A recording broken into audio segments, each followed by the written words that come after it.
कि जो बच्चे को करिकुलर एक्टिविटीज़ में बहुत एक्टिव होते हैं वो आगे जाके अपने पूरा जितना भी उनका करियर होता है उसमें बहुत एक्टिव। एक्स्ट्रा करिकुलर एक्टिविटीज़ का हमेशा फ़ायदा होता है, तो मैं हमेशा सपोर्ट करती हूँ ऐसी एक्टिविटीज़ को और होनी चाहिए। हैव अ स्ट्रॉन्ग फेथ और फिर आपको कोई भी नहीं हरा सकता। अस्सलाम वालेकुम मैम। वालेकुम अस्सलाम। अच्छा मैम, सबसे पहले तो आपको बहुत बहुत मुबारकबाद कि आपने काफ़ी टाइम बाद नमल में इस तरह का एक प्रोग्राम करवाया, और इस तरह के प्रोग्राम के बारे में आपका क्या ख्याल है कि ये यूनिवर्सिटी के स्टूडेंट्स के लिए कितने फ़ायदेमंद है और इस तरह के प्रोग्राम होने चाहिए आगे भी?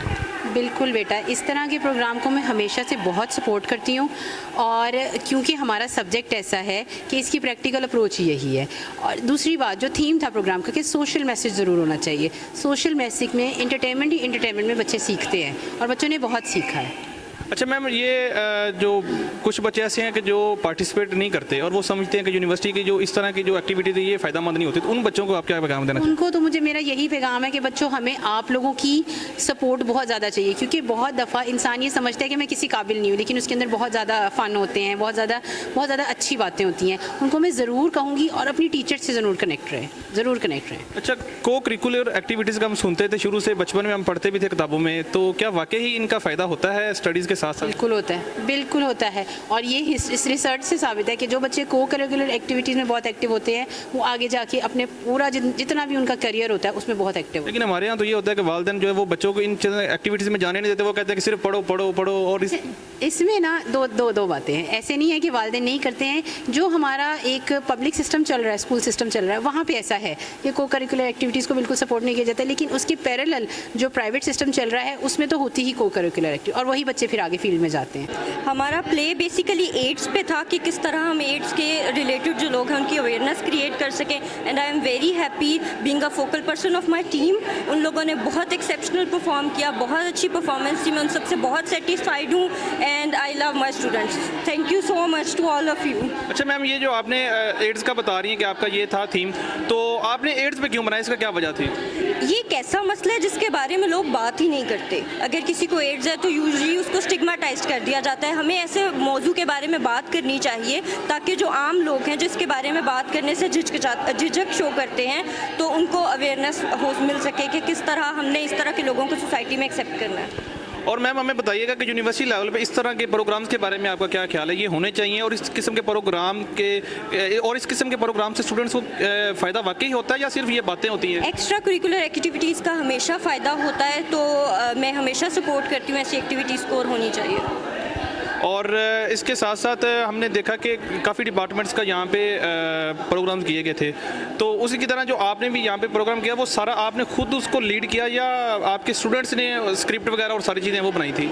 स्टूडेंट्स की कलेक्टिव एफर्ट थी, सब ने मिलके काम किया। एक्टिंग, स्क्रिप्ट राइटिंग और प्रॉप्स मैनेजमेंट, सब स्टूडेंट ने एज अ टीम काम किया, और मेरे ख्याल में अच्छा आप तभी परफॉर्म कर पाते हो जब एज अ टीम अच्छा काम करते हो। और ये जो इवेंट है ये यूनिवर्सिटी की तरफ से स्पॉन्सर्ड थी या स्टूडेंट्स की अपनी कलेक्शन? हमारी यूनिवर्सिटी के हमारे रीजनल डायरेक्टर ने इंटर डिपार्टमेंटल प्ले कंपटीशन को इनिशिएट किया था, and we are very thankful कि वो इस तरह की अपॉर्चुनिटीज़ हमें फ्रीक्वेंटली देते रहते हैं। और मैम, आप वैसे भी साइकोलॉजी डिपार्टमेंट से आपका ताल्लुक है, तो इस तरह की एक्टिविटीज़ से क्या बच्चों की मेंटल हेल्थ पे भी फ़र्क पड़ता है? बिल्कुल, आपकी हमारा जो फील्ड है साइकोलॉजी वो बेसिकली बेस ही ह्यूमन इंटरेक्शन पे करती है। जब आप इस तरह के प्लेटफॉर्म पे इंटरेक्ट करते हो और इस तरह के सोशल इश्यूज़ के बारे में बात करते हो, तो आपकी पर्सनल जो थिंकिंग है, आपका पॉइंट ऑफ व्यू है, वो वास्ट होता है और आप बहुत ज़्यादा ग्रूम्ड होते हो। बहुत शुक्रिया मैम। आपने ये ड्रामेटिक सोसाइटी की तरफ से पूरा प्ले देखा, तो इस तरह के प्लेज़ के बारे में और इस तरह के दीगर जितनी भी को करिकुलर एक्टिविटीज़ होती हैं यूनिवर्सिटी के अंदर, उस बारे में आप क्या कहना चाहेंगे?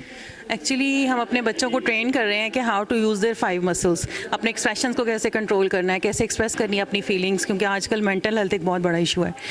बच्चे बहुत जानते हैं, बहुत नॉलेज की भरमार है, लेकिन उन्हें एक्सप्रेशंस नहीं आते, उन्हें दुनिया को डील करना नहीं आता। तो ये एक अपॉर्चुनिटी थी जिसमें हमने थीमेटिक ड्रामे किए और बच्चों को बताया कि किस तरह की सिचुएशन में किस तरह से बिहेव करना चाहिए and what are the possible ways. जैसे आपने देखा एआई में हमने दिखाया कि अगर आपको कोई साइबर क्राइम है तो उसका क्या सोल्यूशन है, तो don't worry, this is the world definitely unprecedented रहा है जिसमें हम जा रहे हैं। तो हम बच्चों को सिखाना चाहते हैं कि you can face it with courage, और आप इसको बस हिम्मत करें, हौसला रखें, और ये जो हंसना मुस्कुराना, ये आपके मुंह के जो 7 मसल्स हैं, actually they are playing the role. तो दिल से स्ट्रांग रहें, हैव अ स्ट्रांग फेथ, और फिर आपको कोई भी नहीं हरा सकता। अच्छा मैम, हमने आपको देखा कि आप जितनी भी को करिकुलर एक्टिविटीज़ होती हैं उनमें बढ़ चढ़ के आपकी कोशिश होती है कि आप बच्चों से परफॉर्म करवाएं और इस तरह की एक्टिविटीज़ करवाएं। तो इन फ्यूचर नवल में कौन सी कोई इस तरह की एक्टिविटी होने जा रही है? नमल की तो पूरा एक साल का कैलेंडर जो है वो हमने प्लान किया हुआ है। हर सेमेस्टर हर मंथ में डिफरेंट 22 हमारी सोसाइटीज़ हैं और कम से कम हर सोसाइटी एक फंक्शन तो ज़रूर करती है हर सेमेस्टर में। और आपको पता है कि तकरीबन 16 हफ्ते होते हैं एक सेमेस्टर के अंदर, तो सारी सोसाइटीज़ अपने डिफरेंट तरह की एक्टिविटीज़ हैं और सारे उसमें जिसमें कल्चरल शोज़ भी हैं, जिसमें ब्लड कैंप्स हैं, ट्रिप्स हैं और इस तरह की डिबेट्स कॉम्पिटिशन्स हैं, ड्रामेटिक कॉम्पिटिशन्स हैं। अभी हमारी कॉन्वोकेशन है वो ड्यू है इंशाल्लाह अक्टूबर में, वो भी हम करेंगे। तो कॉन्टीन्यूसली जो है एक बैक टू बैक जो है अरेंजमेंट्स हमने की हुई हैं just to keep students busy, ताकि वो अपनी एनर्जीज़ कम से कम हर बच्चा एक दफ़ा ज़रूर स्टेज पे आए। अच्छा ma'am, sports gala last year in दिनों में हुआ था और इस दफ़ा आपकी यूनिवर्सिटी के काफ़ी स्टूडेंट्स जो है ना वो बड़े एक्साइटेड थे कि स्पोर्ट गाला होगा, लेकिन वो अभी तक नहीं हो रहा। तो क्या वो इन फ्यूचर है उसका कोई प्लान? उसका जी बिल्कुल है। वो असल में क्योंकि हमारा ओपन ग्राउंड में हमने करना है स्पोर्ट्स गाला, तो मौसम की वजह से और फिर रमज़ान आ गया, ईद और रमज़ान की छुट्टियां और फिर बच्चों के एग्ज़ाम्स की इस तरह की प्लानिंग थी कि उसमें वो नहीं कर पा रहे थे हम, क्योंकि हमें बच्चे बीमार तो नहीं करने थे खिलाने थे। तो इसलिए फिर हमने इसे शिफ्ट कर दिया नेक्स्ट सेमेस्टर इंशाल्लाह। जैसे ही मौसम थोड़ा बेहतर होता है ओपन एयर में हमने चीज़ें करनी है। पहला भी हमारा बहुत अच्छा फंक्शन था इंशाल्लाह, तो इस दफ़ा भी उसी तरह अच्छा सा करने की कोशिश करेंगे।